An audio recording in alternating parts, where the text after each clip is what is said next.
Reddit. What small mistake could kill someone?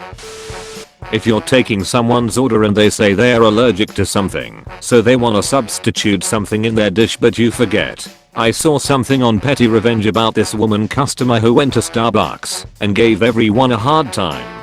She was allergic to dairy so asked for her drink to be dairy free. The guy taking her order confesses in the post to purposefully making sure her drink had dairy in it. That idiot could have killed the woman.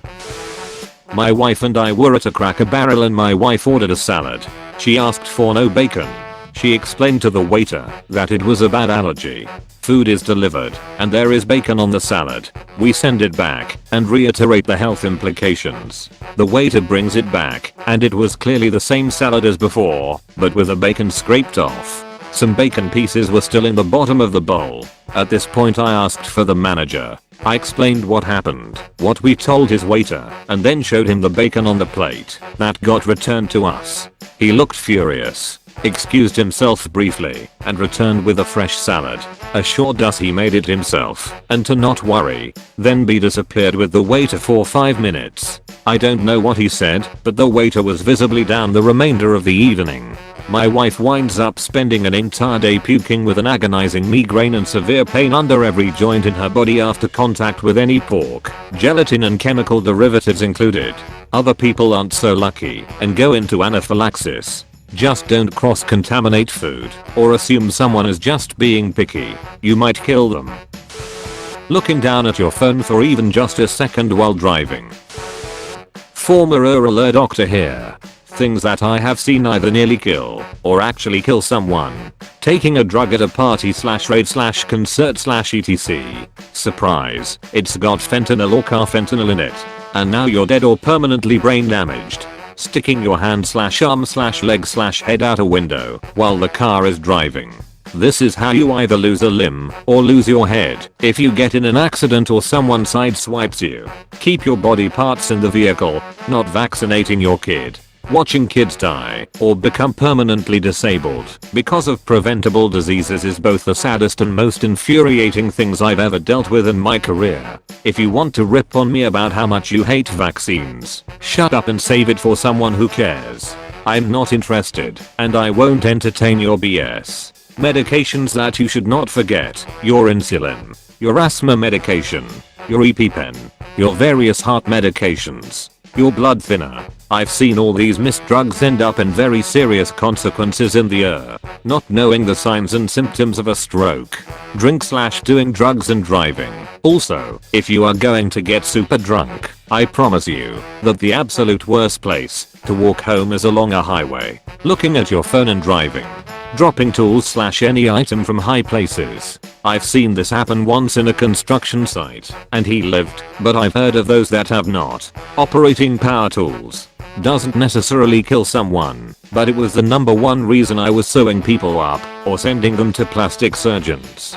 Finally, please don't get up on a ladder without properly securing/stabilizing it and having someone in the near vicinity to call 911 if you fall off it instead of finding you several hours later. Edit for a bonus that I just thought of: getting out of your car to take pictures of the wildlife. The bear is not Winnie the Pooh, the moose is not Bullwinkle, the elk is not Bambi, and the bison/mountain sheep/mountain goat are not the same as farm animals. All of these will kill you, so don't get out of your car. And when you do stop your car to take pictures of the wildlife, try not to do it on a blind corner or hill. You forgot something. Motorbikes. Just in general.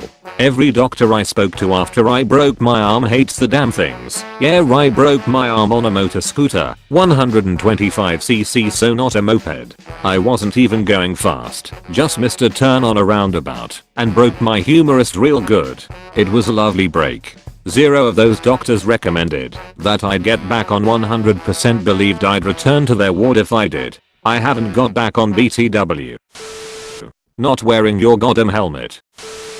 When I was 21, I bought my first motorcycle and didn't like to wear my helmet because it was heavy and put strain on my neck. A few months later I had a dream I hit a car from behind and went flying into the air. I vividly remember the I guess this is me feeling, and hit the ground and died. What was weird was the dream went black, but I kept thinking, which I thought was very strange. Afterwards, I always wore my helmet. Trying to fix the spring on your garage door yourself. A garage door is very heavy. In order to deal with this, there are very large springs which are held on a long bar which attach to the bottom of the door using lanyard cables. The springs are tightened to very high tension which will counterbalance the weight of the door in order to allow smooth operation. Due to the extreme tension that the springs/cables are under, it is very dangerous to attempt repairs on the door system without knowing what is safe to remove, when, and how. General rule of thumb is that if you see red bolts or anything that appears to be connected to the springs, do not touch it unless you are absolutely certain that spring tension has been released. A friend of mine just lost his wife because the doctor who operated on her intestines, Crohn's operation, missed a stitch when reattaching everything and basically caused her insides to slowly fill with waste. By the time they figured out what was going on, her organs had started shutting down because of sepsis. Just a couple of days ago I pulled a hangnail and it got infected too, was full of pus, and the doctor said if I didn't come in time they might had to have cut my finger off so it wouldn't get into my bloodstream. If it did get into my bloodstream then I would have died. It's all good now though. Not using turning signals or lights in general. One time I turned right. We drive our HD cars, so I crossed the oncoming lane and I apparently pissed someone off because I heard an angry beep maybe directed at me, but it was towards the evening so low light and I didn't even register anything coming the other way. Well, my dad told me about a friend of a friend, or whatever, that jumped in to save a drowning man and they both drowned.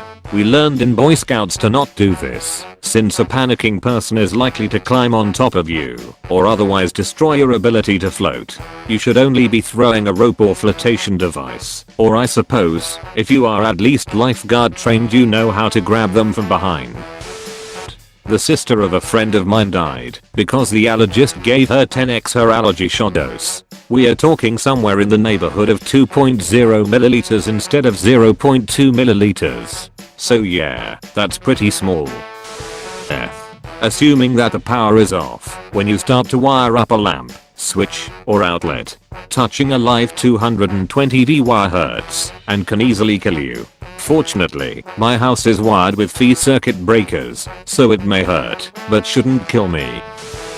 Air bubble in an insulin shot. Air embolism is really dangerous, to the point where a syringe filled with just air could kill someone if injected in a bloodstream. But even a small bubble of air can already be lethal. That's why you see in movies that they squirt out some of the whatever there is in the syringe. It is based on trying to get all the air out by tapping the needle to get all the air to the top of the needle and then pressing the plunger up to the first small droplet of liquid. On a side note, chemists do this too for high performance liquid chromatography, and it's a chore. Dying because your dad was too busy getting frisky with your mom to install filters on the local water purifier. Used to work in a hotel.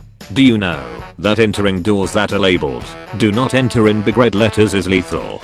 There are reasons those signs are up. How you get past the lock is beyond me, but drunk people are dangerous when left wandering the halls alone, especially if it's near the power receiving room. I think that's what it's called. The room where power from the grid comes in. Source: worked in a chain hotel, the Big H.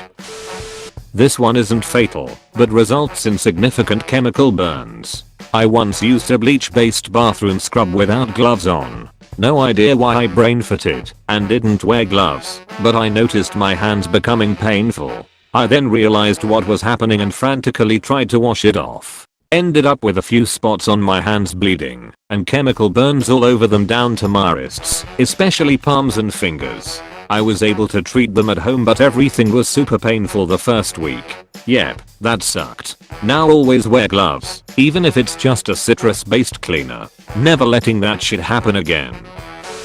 Wearing a sweater while pumping gas. Anything that can cause static electricity, such as a sweater being rubbed against your head as you take it off/on, can cause the whole gas station to explode, if I'm not mistaken.